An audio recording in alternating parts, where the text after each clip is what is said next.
재림론. 성경에 여러 가지 약속이 있는데 그중 최고의 약속이라면 바로 예수님의 재림에 대한 약속이다. 그래서 재림은 기독교의 최대 소망이자 인류의 최대 소망이다. 하지만 재림에 대해 제대로 알지 못하면 재림을 맞이할 수 없다. 주님의 재림이 어떻게 이루어지는지 알아보자. 먼저 재림에 대해 예언된 성경 구절을 살펴보자. 마태복음 24장 30절. 그때의 인자의 징조가 하늘에서 보이겠고 그때의 땅의 모든 족속들이 통곡하며 그들이 인자가 구름을 타고 능력과 큰 영광으로 오는 것을 보리라. 사도행전 1장 11절. 이르되 갈릴리 사람들아 어찌하여 서서 하늘을 쳐다보느냐. 너희 가운데서 하늘로 올려지신 이 예수는 하늘로 가심을 본 그대로 오시리라 하였느니라. 데살로니가전서 4장 16절에서 17절. 주께서 호령과 천사장의 소리와 하나님의 나팔 소리로 친히 하늘로부터 강림하시리니 그리스도 안에서 죽은 자들이 먼저 일어나고 그 후에 우리 살아남은 자들도 그들과 함께 구름 속으로 끌어올려 공중에서 주를 영접하게 하시리니 그리하여 우리가 항상 주와 함께 있으리라. 사람들의 그릇된 인식. 예수님을 믿는 사람들은 2000년 전 나사렛 예수님이 살았을 때 육신의 모습 그대로 하늘에서 구름을 타고 재림하실 것으로 인식하고 있다. 그와 동시에 우리의 육신이 공중으로 휴거되어 천국으로 갈 것으로 믿고 있다. 그러나 육신은 천국에 가지 못한다. 성경에 말하기를 육신은 천국에 가지 못한다고 했으며 사람은 한번 태어나면 반드시 죽는다고 했다. 고린도전서 15장 50절. 형제들아 내가 이것을 말하노니 혈과 육은 하나님 나라를 이어받을 수 없고 또한 썩는 것은 썩지 아니하는 것을 유업으로 받지 못하느니라. 히브리서 9장 27절. 한번 죽는 것은 사람에게 정해진 것이요 그 후에는 심판이 있으리니 이와 같이 주님의 재림도 성자 본체의 영이 재림하는 것이지 2000년 전 예수님의 육신이 다시 오시는 것이 결코 아니다.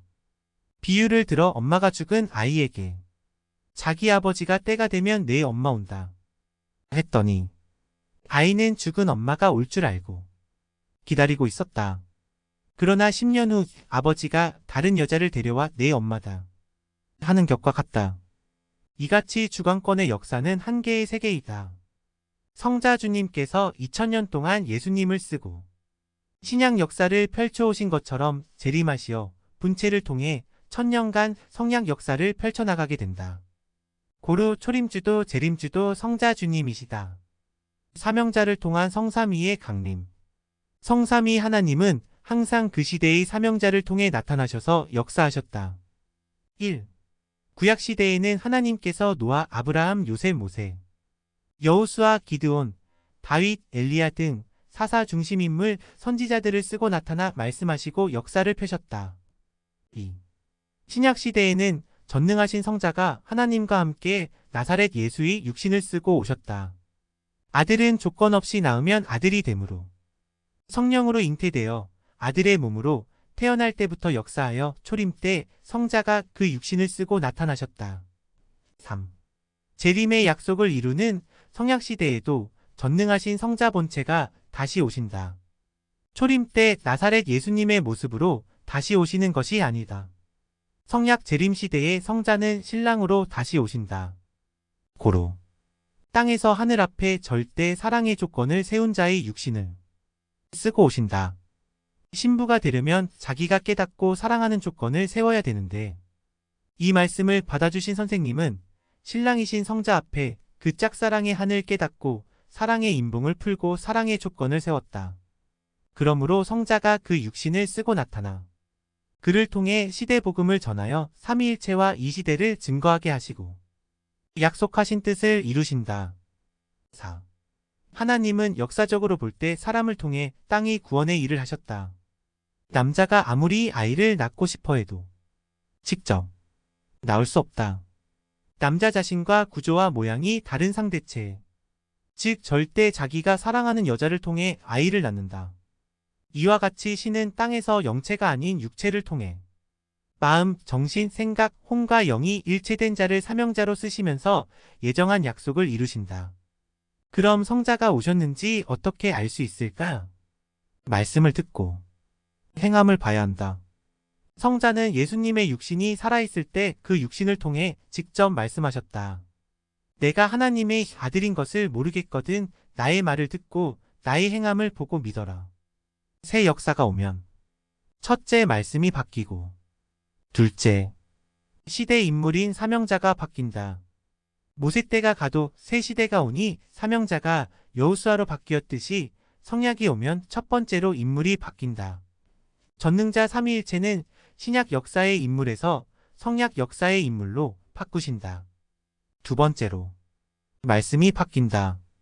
구역사 차원의 말씀으로는 더 이상적인 변화를 못 시키고 구원을 못 시키니 말씀을 차원 높여 새롭게 선포한다. 재림 역사가 시작되었어도 그 주관권 외에는 모른다. 세상 모든 것도 아는 자만 안다. 모르는 자는 시대가 가도 모른다. 말씀 듣고 따른 자만 안다. 선생 자신도 처음에는 성자가 이같이 뜻을 펴는지 몰랐다. 대통령이 바뀐다고 해서 해가 바뀌냐, 달이 바뀌냐, 별이 바뀌냐, 운영하는 법과 제도가 바뀔 뿐이다. 이와 같이 구시대 신약 역사에서 새시대 성약 역사 독립의 때가 왔어도 환경도 똑같고 해달별도 똑같고 날도 똑같다. 그러니 모른다. 날은 구시대와 같지만 시대는 다른 새시대다. 새 역사의 핵심은 하나님과 성자가 세상의 구원자를 통해 선포하는 새 말씀이기 때문이다. 고로 새 역사로 온 사람들만 환경이 바뀌지 않아도 새 시대 말씀을 듣고 새 역사를 실감한다. 그렇다면 성자 주님이 재림하시는 목적은 무엇일까? 1. 사랑의 열매를 맺어 신부로 준비된 자들을 천국으로 데려가서 혼인잔치를 하기 위해서이다. 요한복음 14장 2절에서 3절. 내 아버지 집에 거할 곳이 많도다. 그렇지 않으면 너희에게 일렀으리라. 내가 너희를 위하여 거처를 예비하러 가노니 가서 너희를 위하여 거처를 예비하면 내가 다시 와서 너희를 내게로 영접하여 나 있는 곳에 너희도 있게 하리라. 마태복음 25장 34절. 그때에 임금이 그 오른편에 있는 자들에게 이르시되 내 아버지께 복받을 자들이여 나와 창세로부터 너희를 위하여 예비된 나라를 상속받으라. 성자가 초림 때 오셔서 하시는 임무와 재림 때 오셔서 하시는 임무는 전혀 다르다. 뜻도 다르다. 초림 때 성자 주님은 나사렛 예수님의 육을 쓰고 사람들 속에 살면서 인생들을 구원하시기 위해 오셨다. 그러나 재림 때는 성자 주님을 온전히 믿어 구원받고 신부로서 예비한 자를 휴거시켜 하늘나라에 데려가기 위해 오신다. 둘째, 세상을 심판하기 위해 오신다. 마태복음 16장 27절. 인자가 아버지의 영광으로 그 천사들과 함께 오리니 그때에 각 사람이 행한 대로 갚으리라. 심판은 청소하는 것이다.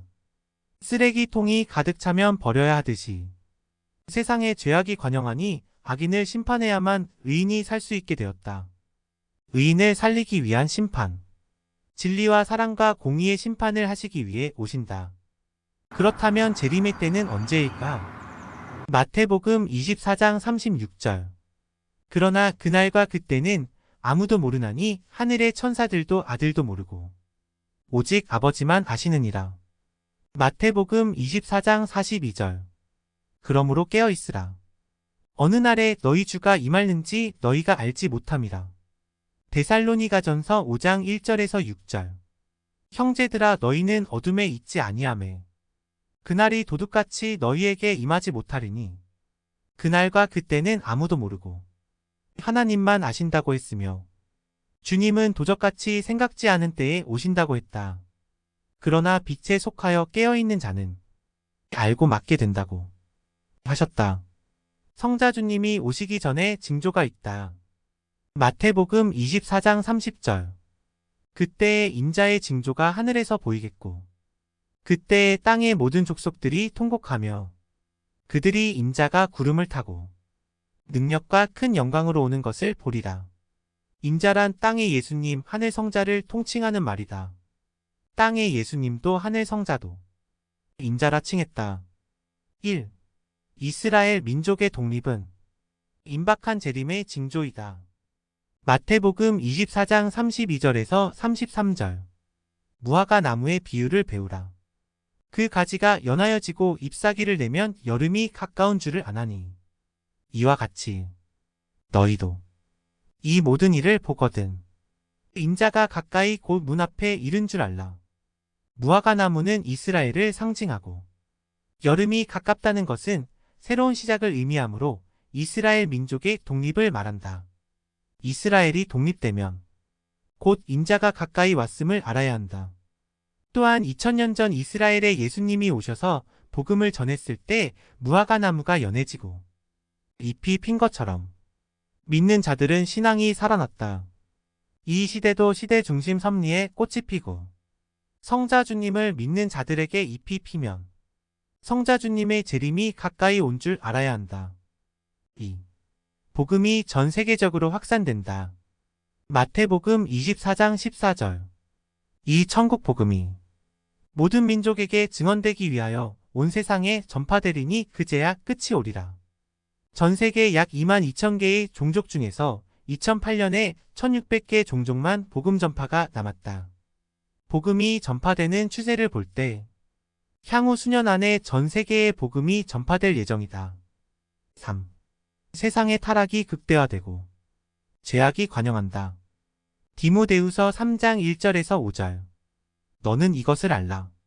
말세에 고통하는 때가 이르러 사람들이 자기를 사랑하며 돈을 사랑하며 자랑하며 교만하며 비방하며 부모를 거역하며 감사하지 아니하며 거룩하지 아니하며 무정하며 원통함을 풀지 아니하며 모함하며 절제하지 못하며 사나우며 선한 것을 좋아하지 아니하며 배신하며 조급하며 자만하며 쾌락을 사랑하기를 하나님 사랑하는 것보다 더하며 경건의 모양은 있으나 경건의 능력은 부인하니 이 같은 자들에게서 내가 돌아서라. 지금은 그 어느 시대보다도 사회 도덕적으로 죄악이 가득하고 물질과 세상을 중심하며 육체적 쾌락과 이성의 타락으로 말세적 현상이 두드러진다. 먹고 마시고 취하고 게임, TV, 오락에 빠져 있고 돈을 최고로 여기며 동성애, 이성애에 빠지고 잔인하여 쉽게 살인하고 강간, 자살, 폭력 각종의 잔혹한 범죄들이 극에 달한 세상이다. 4. 세계적인 대환난이 일어난다. 마태복음 24장 21절. 그때에 큰 환난이 있겠습니다. 창세로부터 지금까지 이런 환난이 없었고 후에도 없으리라. 마태복음 24장 5절에서 8절. 많은 사람이 내 이름으로 와서 이르되 나는 그리스도라 하여 많은 사람을 미혹하리라.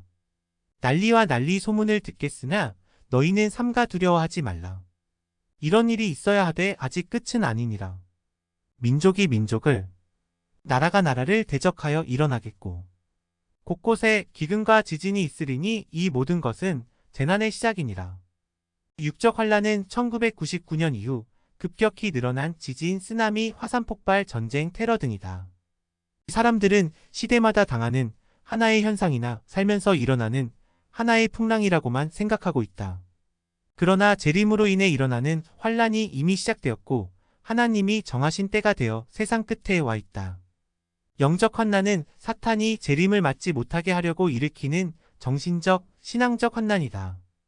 사탄은 영체이기에 사람을 쓰고 사탄의 생각과 마음을 넣고 악평하여 신앙을 포기하게 하고 의심하게 하고 기도하지 못하게 하고 불평불만하게 하고 싸우게 하고 이성과 세상으로 빠지게 만들어 우리의 몸과 마음을 빼앗아 영혼을 멸망으로 가게 한다. 그리고 불법을 진리처럼 선포하여 사람들을 미혹하는 적그리스도가 일어난다. 이들은 삼위를 증거하지 않고 자기가 하나님이 되고 성령이 되고 주님이 되어서 말하는 자들이다. 마지막 말세 때는 육으로 재난을 당해 죽는 자들보다 영이 심판받아 흑암으로 떨어지고 있는 자들이 훨씬 많다. 육적 환난을 당하는 것보다 영혼을 멸망으로 가게 하는 영적 환난을 당하는 것이 더 무서운 일이다. 말세 때의 심판은 만물 심판이 아니다. 지구 멸망이 아니다. 사람 심판이다. 사람의 육과 영의 심판이다. 하나님의 뜻대로 선하고 의롭게 살지 못한 자들에 대한 심판이다.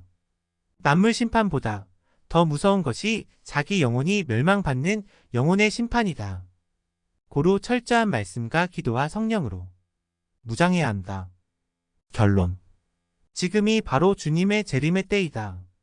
세계 곳곳에 일어나는 재난, 적그리스도의 출현, 복음의 세계화 등을 통해 지금이 바로 예수님이 다시 오시는 때임을 분명히 알 수 있다. 예수님이 유대인들에게 날씨는 분별할 줄 알면서 왜 이 시대는 분별을 못하느냐고 책망을 하신 것처럼 지금이 바로 그때다. 그리고 성자주님은 육신이 아닌 영으로 이 시대의 가장 깨끗한 시대 사명자의 육신을 통해 다시 오신다. 그리고 그가 전하는 말씀을 듣고 따르는 수많은 청중 인구름을 타고 나타나신다. 이 시대의 말씀을 듣고 믿고 따르며 실천하는 것이 바로 재림을 맞은 것이다. 주님을 향한 사랑의 도전을 함으로써 재림을 온전히 맞이하는 자들이 되자.